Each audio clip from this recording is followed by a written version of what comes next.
Hello everyone, welcome back to the channel. I hope you're all having a great day. So today we're going to talk about our upgraded 814 Viking shocks. Let's walk around the Pioneer, let me tell you some stats, and let's do a review. So the stock Honda Pioneer came with a 27.5-inch tall tire, and being that I have a deluxe version with a 5-seater, I had the load leveling rear shocks. Had 10.6 inches of wheel travel in the front, 10 inches of wheel travel in the rear, and 12.5 inches of ground clearance. So, not too shabby looking. These 814s do run the limit straps, as you can see, and then down here they use a nut as a spacer. And you have your compression and your rebound knobs, and we'll talk about those here in a second. So let's start off by saying that when I bought this Pioneer almost 2 years ago, with the stock shocks, to be honest with you, I thought it rode great. I actually thought it rode great for about the first 700 miles. And I don't abuse my machines, but I can drive them hard. And there's a list of upgrades I've done to this Pioneer. They're not required. Look back at some of my previous videos and you'll see them.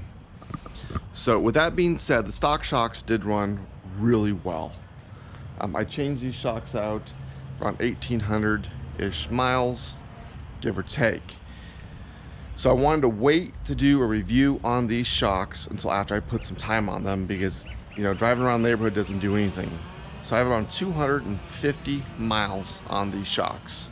I was up at Big Lake in Greer, Arizona. A lot of fire roads, some trails, a little bit of everything. I did put one riding video up. So I did take the lift off of the Pioneer, and I am running only the shocks. Now, stock 27-inch tall tires. These ones are just shy of 29 inches, but the stock tires are really about 26.5 inches. So let's look at our ground clearance. So our front ground clearance is going to be the lowest point, and I am at the bottom of the skid plate just shy of 15 inches there, and the bottom of the skid plate here just shy of 16 inches. So even without the lift, just by running a tire that's about 2 inches taller than stock and the shocks, I gained ground clearance. Now also remember, I'm running a 1/2 inch thick skid plate, which the Pioneer came with this little flimsy 1/8 inch just down the center skid plate. I don't have the LE version, so I didn't get that metal skid plate. So we're doing pretty good. So now let's talk about handling. So after I put around 30 to 40 miles on these shocks, we had to hit a road. 45, 50 miles an hour on that road, kind of curvy through the mountains. I got a little slow. I did about 10 miles on this road, and it was night and day. I mean, I was utterly amazed on how it handled. I thought the Pioneer handled really well by getting rid of the 4-ply tires that came with it and putting the truck tires on. And let me tell you what, by changing the shocks out, now I'm only talking about the Viking shocks. I don't have enough time with any other brand other than the stock shocks and the Viking. It is night and day. It felt like it was on rails. And what do I mean by that? It just took the body roll out. So the tires always gripped really well, but there was always some body roll when we would go. So handling on a road was great. Handling off the road was great. Comfort. So right now I have my compression set at 5 and the rebound set at 7. I haven't played with the rebound at all, per Craig, the owner of 814 shocks. I have 5 on the front and the rear, and here's the reason. It's super smooth. I like the softer ride. Now I did find when I am out with my buddies with their X3s or the Razor 1000s, I need to crank the front up to 7 if I want to keep up with them.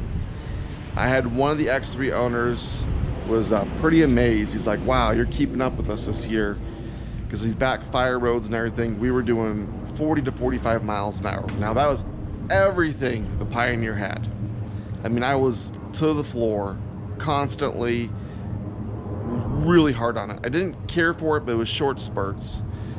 Yes, the X3s could outrun me in the straightaways, but just the handling characteristics of it were night and day.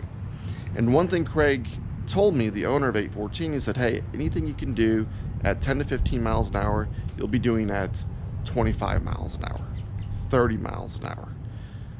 And I believed him, but you know, there's always that skeptic in the back of your head. He is dead on, 100% on this. And that's why I think I blew the ball joint out on the front passenger side. Is coming down trail, I was going a lot faster than I should have. I hit a rock, boom, popped it out. I busted the snap ring, which I've never seen in my life, and blew it out. We did get pressed back in on the trail.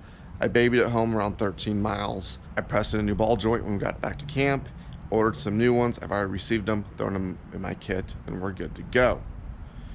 So that is a downfall with better riding shocks. You're gonna push your machine harder and faster than you should probably be going if you're not careful. And my concern is ripping off an A-arm, banging a tie rod, breaking a ball joints. But to be honest with you, it's worth it. I wish I would have done this upgrade 1,000 miles ago.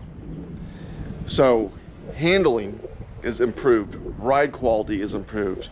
This will never ride the way my friends X3s do and the Razors do and all that.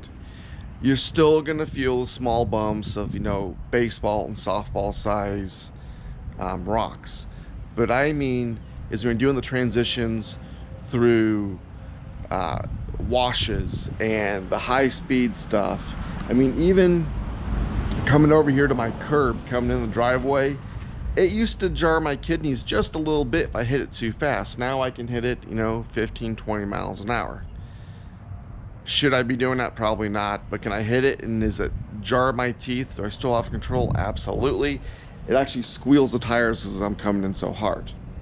Another thing to note is when I'm driving this, my air pressure in these truck tires have been at 20 PSI the whole time.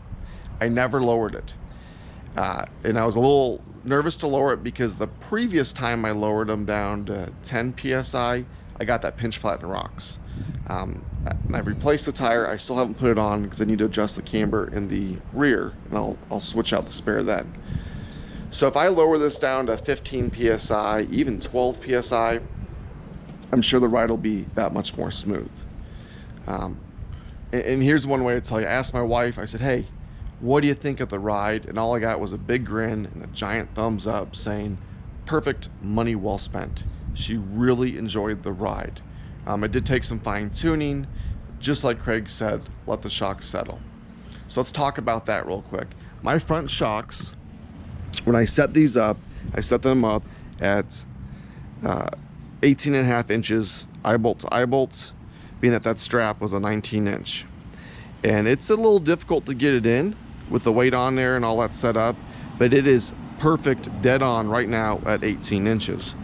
The rear is a little different. It's at 18 and an 1/8 inch eye-bolt to eye-bolt, and I don't mind that. Now, for some reason, the way it's sitting, maybe the way it came in here, the shock's a little tight, the strap is, but they do loosen up. I really do like the fact I have the limit straps. I know people don't like them, but as I got over aggressive, overzealous with this thing, I know I was dropping that front tire into some holes. The back tires were popping up, doing some stuff I probably shouldn't have been doing, and the limit straps stopped it. I didn't have any binding in the axles. I didn't have any snapping of the axles. I am still very careful when I do a full lock turn, not to get on it too much, and to make sure I'm not in four-wheel drive lock, and preferably not in four-wheel drive, as I am not running the steering stops on the front. So other than that, what can I tell you about these things? They're well worth the money. I think anything over the stock shocks is going to be well worth the money. You're never going to get that X3 ride. You're never going to get the Razor ride. But this is a whole new machine. I enjoy driving it more and more and more. My style of driving, honestly, is 10-15 miles an hour. That's why I have the compression set at 5. And it is just, it's floating compared to what I used to do. Do you need to go upgrade your stock shocks? No, absolutely not, to be honest with you. It's an expensive upgrade. Run your stock shocks until you feel like they need to be changed out. Mine lasted, 700 miles and I could tell a difference. But I didn't change them out till, close to 1,800 miles. And I didn't do this review until I had at least 250 miles on these things. And I'm talking 250 hard miles. I was keeping up with X3s. We would do the trail rides and whatnot, but when my kids and my wife weren't with me in this thing, I was pushing this as hard and as fast as it would go. I was running down trails I shouldn't have been running down at the speed that I was going, and it never let me down. Don't forget to give me a big thumbs up if you like the video. Don't forget to subscribe, and until next time.